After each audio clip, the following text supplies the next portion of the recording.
I wonder if you've ever had that conversation where you've been with someone either as a child, so with your parent, or as a parent with your child, or somebody else in your family, if that's not applicable to you, and they've stopped mid-conversation, and they've kind of laughed, or they've paused and looked at you in a strange way, they've got a little smile on their face, and they've gone, you are really like your mother, father, daughter, son, aunt, uncle, great-grandfather, whoever it may be. You're really, really like them. I wonder how you felt in that moment when that has been said. When I was a teenager, people in my church, and churches are really good at observing stuff like this, used to say, oh, you're so much like your dad. And when I was a teenager, I used to think, no, I'm not, I'm unique, I'm John, I'm brilliant, awesome.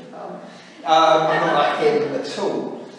And then as I got older, actually, it started to change a little bit, because now I start to catch myself, just moments where I go, oh, I sounded just like my dad right there. Oh, that's just what my dad would say, or how he'd react to something, or get annoyed about, or lots of other things. And sometimes that's a good thing, sometimes it's a bad thing, depending on what the situation is. I wonder, when you're in that situation, how it feels to you. It probably depends on what is said, who says it, the situation you're in, how you're feeling that day, all kinds of things. But the reality is that all of us probably look or react or sound like somebody else that we're close to at some point in our lives when we say things or do things, whatever the situation may be. Which led me to wondering, as I was looking at this passage, about who Esau and Jacob looked like. Because they sure didn't look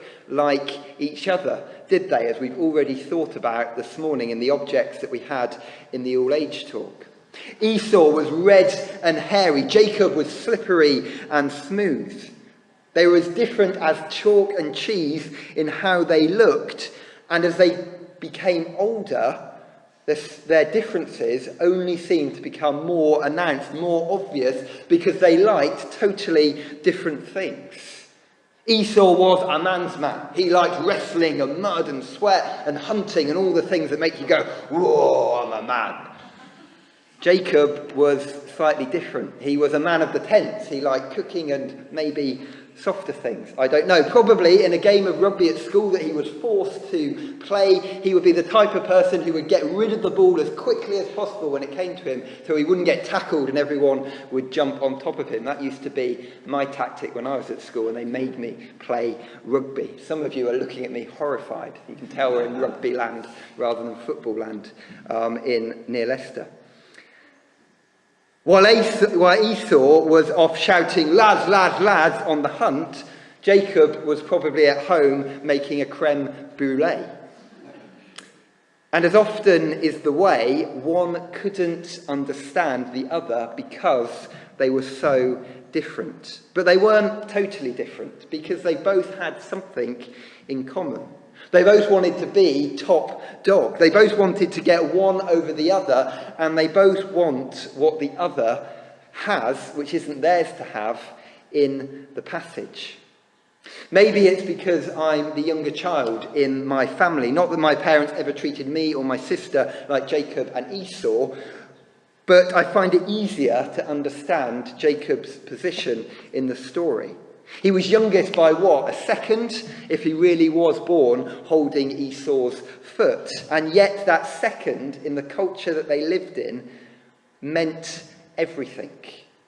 Esau would have got the first choice of food round the dinner table, would have got the finest choice of clothes available to the lads, or the material to make clothes out of, would have been married first, and stood to get more inheritance from their father Isaac. Jacob, maybe understandably, wanted that. But Esau's desire, though harder to understand, is actually the same. He wants what Jacob has in the passage. Not satisfied with his status of older child, Esau wants more, and in the picture we have of their childhood, he wants some of that red stuff that Jacob has made, the stew. Maybe it's the jealousy of the skill that Jacob has to make it. Maybe it's jealousy of the relationship he had with Rebekah, we're not told. Or maybe he just really, really liked the colour red, as hinted at by his nickname Edom. But Esau wanted what Jacob had. He wasn't satisfied with what he had already. He wanted more. Both brothers possess that human need as old as time itself, our human impulsive desire to always want more than what we've got. But make no mistake as we read the passage, Jacob is not an impoverished Oliver Twist type character asking for scraps. He would have still got, or should have got, a good inheritance as a son of Isaac, especially if Rebekah had anything to do with. And if Jacob knew of the prophecy that we looked at last week in verse 23, he had every reason to be positive about his lot. But like Esau, he still wanted more. Esau's desire seems more bizarre, but somehow greed at times always is. And this is something that Genesis has already shown time and time again in the accounts and stories and thoughts that have been put down in the book before we get to the story of Abraham and his family. You've got Adam and Eve who are living in Eden, who are living in paradise, but they fall, they mess up, they get it wrong, they sin because they wanted more than paradise itself, and they eat the apple that's going to make them like God. Cain had meat, more valuable than his brother Abel's veg, but he wanted more as well, and so he went and killed Abel. We have this person called Lamech, who isn't that famous, but he had such a desire to have more and more. He's turned into some kind of monster, just accumulating stuff and people, and he looks like a horrible person because of it. And the people of Noah's time didn't know where to stop. Such was their greed to have things, which led, we're told, to the flood. And humankind in the picture of Babel, the sum up of all of this, wanted more and probably would not have even have been satisfied with their status of gods if they'd managed to build the tower as high as they wanted to build it. Because human greed is a powerful drug. Like a rich billionaire who just wants 1 more million, chasing after it with so much that it's making him ill as he never takes a day off. A spouse in a loving marriage giving it all up for one night of passion. The rich and famous chasing tabloid attention for no seemingly good reason, but they just need to be seen that little bit more. Or probably, hopefully, I hope, closer to home, our ability to look round a room and think, I wish I had, or I wish I was X, Y, or Z. That lustful desire to have more than we need, which is at the very heart of sin, the very heart of our ability to not live in a way which benefits ourselves, other people, or our relationship with God. And so Jacob and Esau, by this point in the book of Genesis, is just another picture of human greed, resulting in that inability to understand what is different about each other, to understand difference when it comes across our path. They miss the chance to have kinsmanship with someone who is different to themselves because they just want more. And the tragedy of this passage, if things had been just a little bit different, Jacob and Esau could have been a dream team. For what one lacks, can't do, doesn't have the ability to do, the other brother possesses as we go through the passage. This passage is a picture of an opportunity spurned by the selfish need for more that human beings just seem to have.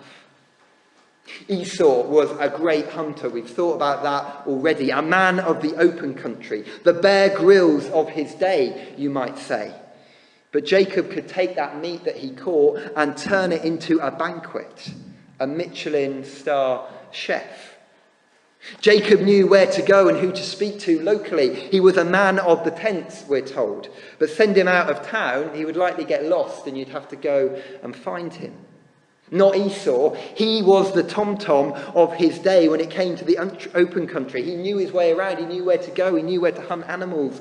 He knew it all, but was strangely lost in his own town and within his own family, it seems, from the little that we know of him within the Bible. And most curious, Esau had Isaac's ear, was loved by Isaac, and Jacob had Rebekah's. What a blessing they could have been to their difficult family unit if they had only could have seen it. That together they could have brought their parents together and their whole family dynamic. And what happens from this part in their story, a couple of chapters later, as we'll look at next week, could have been avoided or different or changed in some way. But that's the reality that we live in, that the results of sin, the results of living in a way which only benefits me rather than anybody else, is often tragic. Where there is a chance of blessing of relationship and kinsmanship, even forgiveness when things have gone wrong, sin has the ability to leave it broken and lost, needing nothing short of a miracle to repair. Where there is a chance of building good of God's kingdom, when sin reigns, only evil reigns. Where life can be sweet and bright, sin can turn it deathly dark and horrendously bitter if we let it.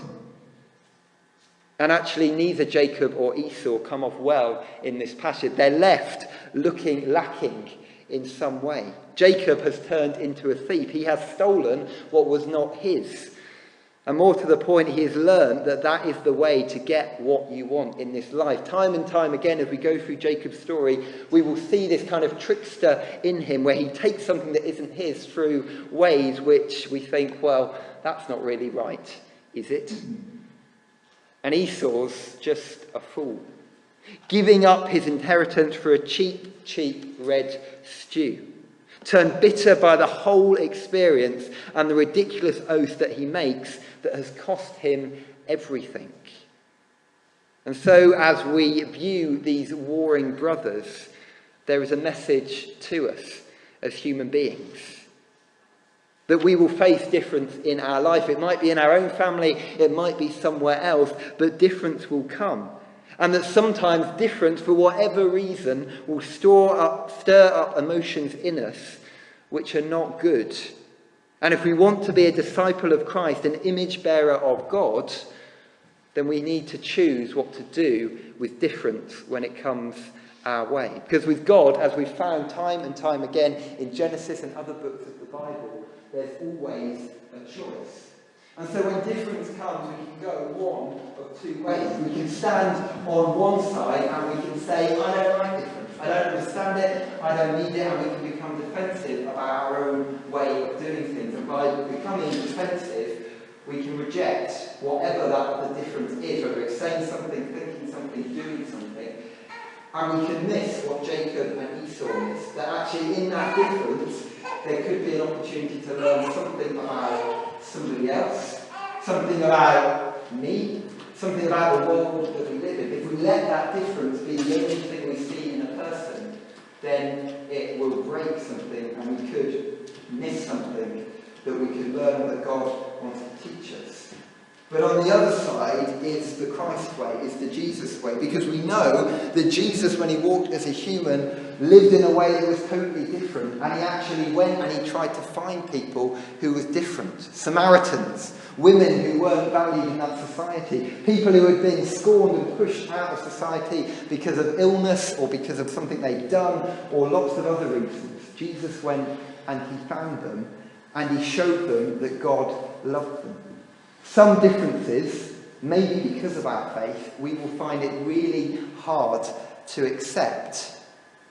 But actually, the calling there is to show God's love even in the difference. Even if we really don't agree with the way that someone is living, it is totally alien. We think, well, that's just simple, that's just wrong.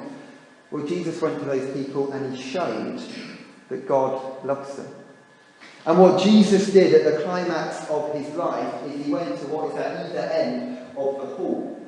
He went to the cross, and on the cross he was doing something significant with difference. He was taking all the wrong we do, the wrong reactions, the wrong things we do. He was taking that, but he also showed that there was a different way, because the people who arrested Jesus were different to Jesus. You had the Romans who were as different as chalk and cheese, like Jacob and Esau. They wanted different things. They wanted power, they wanted military might, they wanted to rule vast nations. History tells us that. Jesus, his own people wanted him to do that in Israel, but Jesus didn't want to. He was living for something else. He was different to them. But when they arrested him, Jesus didn't fight back. He just took their difference and he took it to the cross and he bore it and he said, yes, there is a different way to the way that these people are doing. And he said, forgive them, because they don't know what they do. The same with the teachers of the law and the Sadducees, people who were teaching the Jewish people at the time. Jesus taught in different ways to them. He challenged their ways of viewing God, and on the cross he shows a different nature of God to what we see in the Sadducees and the other people who taught in the day of the teachers of the law. Because Jesus goes to the cross to end violence, to end hatred, to show love.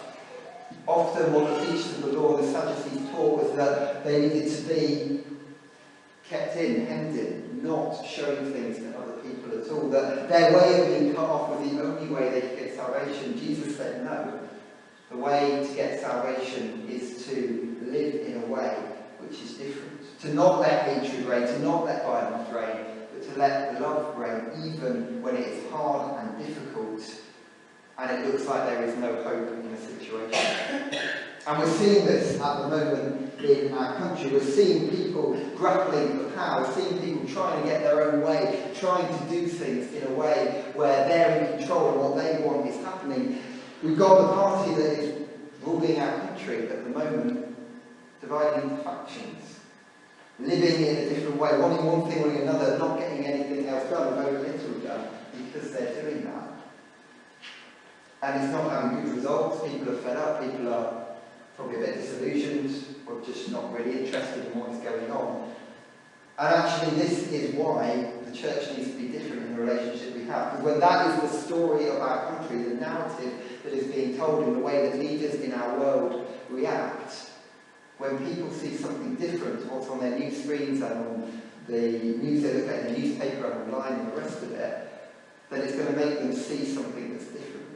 So the next time we come up against different, or different is something hard to grapple with, we need to remember that Jesus has called us to react to that in a different way, and that there is an opportunity there to see something more in the life that God has given us than maybe we've realised before. And none of us get this right, and so for the rest of our service we're going to take some time just to come back before Jesus and to say sorry for the times when we have got it wrong, and to ask God to help us to do better and to understand that even when we do get it wrong, with God we can restart, we can be recommissioned, we can try again and move forward. And we're going to come to the communion table to do that. And as we do so, we're going to sing two songs. One which talks to us about what happened on the cross, and the other which talks about the calling that we have because of that. And so we sing together, "When I Survey the Wondrous Cross," followed by "All the Room Was Hushed and Still."